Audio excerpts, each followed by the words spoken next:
और मैं जब लोकसभा में चुनकर आया था तो पहला दिन मुझे बोलने का अवसर मिला था, पहला अवसर।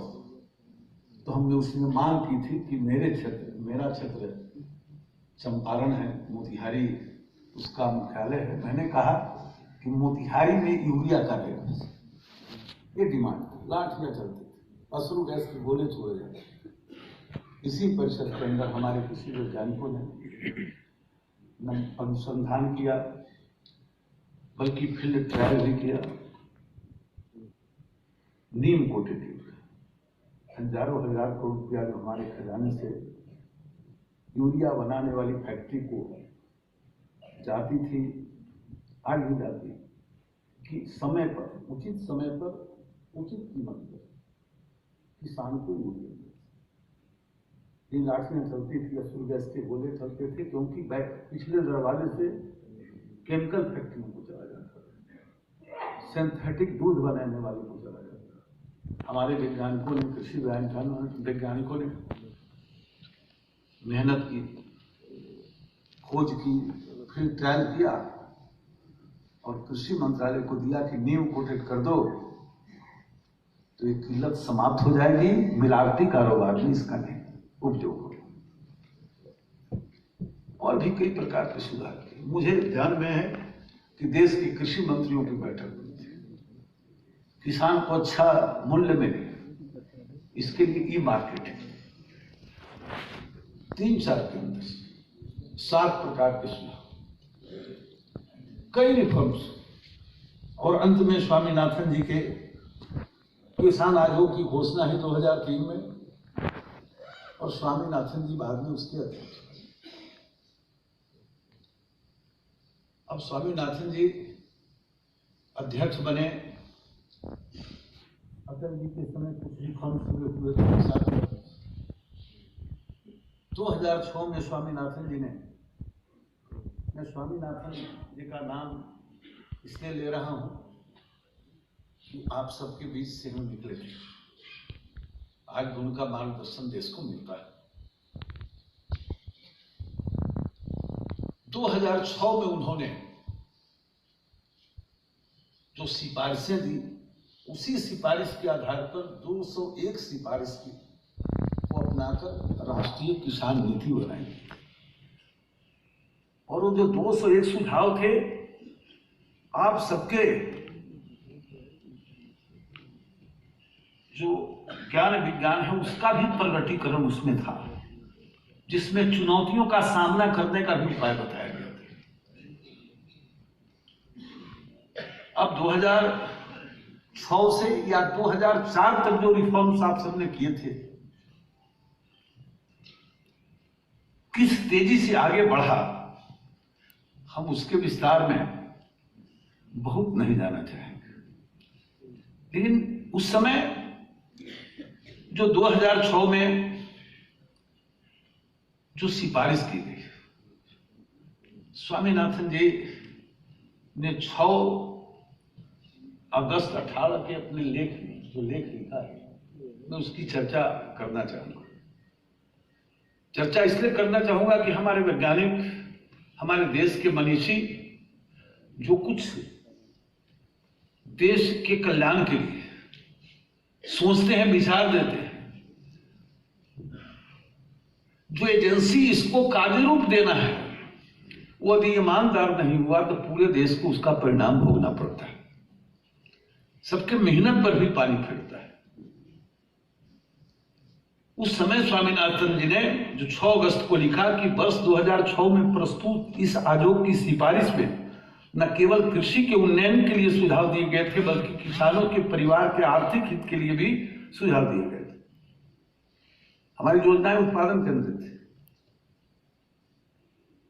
इस आयोग ने किसानों को न्यूनतम सकल आय प्रदान करने के उद्देश्य से कृषि की आर्थिक व्यवहार्यता में सुधार करने के वास्ते किसानों के कल्याण के लिए एक महत्वपूर्ण लक्ष्य स्थापित किया था। और इसके साथ ही सिफारिश में कृषिगत प्रगति के आकलन में मानदंडों में किसानों की सकल आय में सुधार को शामिल किया गया था। लंबा लेख है उनका। खेती में युवाओं को आकर्षित करने संबंधी लक्ष्य को प्रदान करने के लिए राष्ट्रीय किसान आयोग ने उत्पादन एवं फसल कटाई पश्चात के चरणों में लघु एवं सीमांत किसानों को अधिकार एवं आर्थिक सहायता प्रदान करने पर बौद्धिक आधार पर तथा आर्थिक आधार पर युवकों को प्रोत्साहित करने का सुझाव दिया था। कृषि पाठ्यक्रम के नवीनीकरण एवं शिक्षा पद्धति के आधुनिकीकरण पर भी जोर दिया गया था, ताकि कृषि के प्रत्येक स्वरूप को एवं गृह विज्ञान के स्नातक को उद्यमी बनाए जाने के साथ साथ कृषि शिक्षा को जेंडर अनुकूल बने, लिंग सेंसिटिव बनाए। ये खुद उन्होंने लिखा है, अंततः जैव टेक्नोलॉजी और आईसीटी के माध्यम से सतत कृषि उत्पाद प्रोसेसिंग के लिए आवश्यक आदानों के उत्पादन और आपूर्ति हेतु भारत को ग्लोबल आउटसोर्सिंग बनाने का लक्ष्य निर्धारित किया। कई बातें उस लेख में लिखा और अंत में उन्होंने लिखा 6वें पैराग्राफ में यह लिखा कि यद्यपि राष्ट्रीय किसान आयोग की रिपोर्ट वर्ष 2006 में प्रस्तुत की गई थी,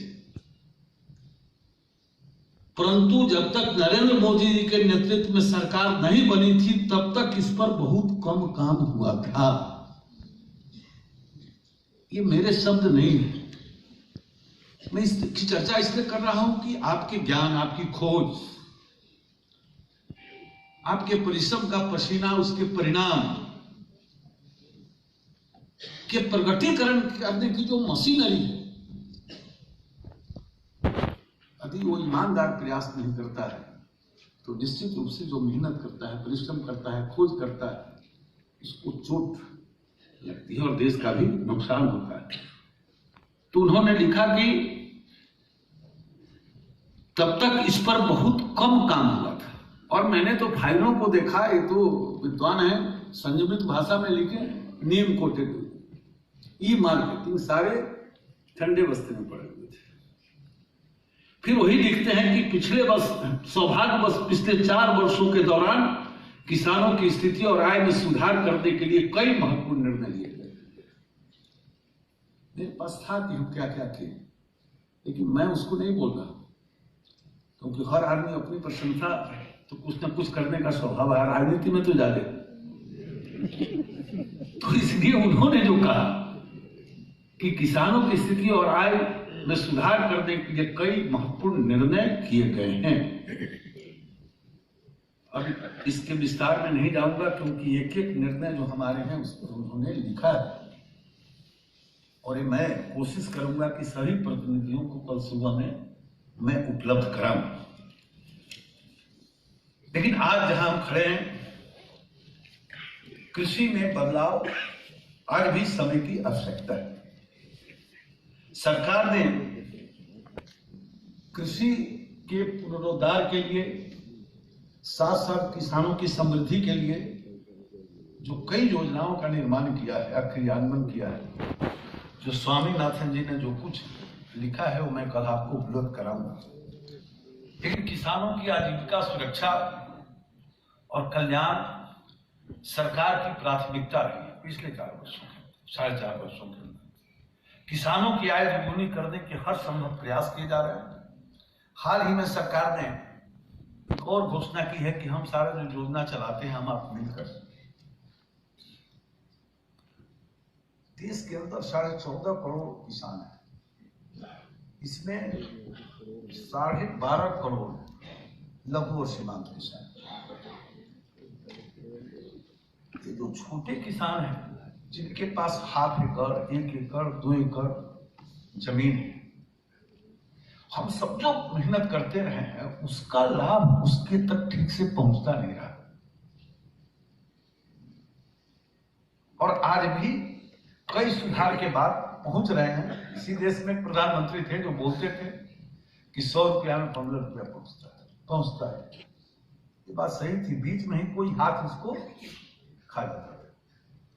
तो एक तो डीबीटी किया, लेकिन फिर भी वो पहुंच नहीं पाता है।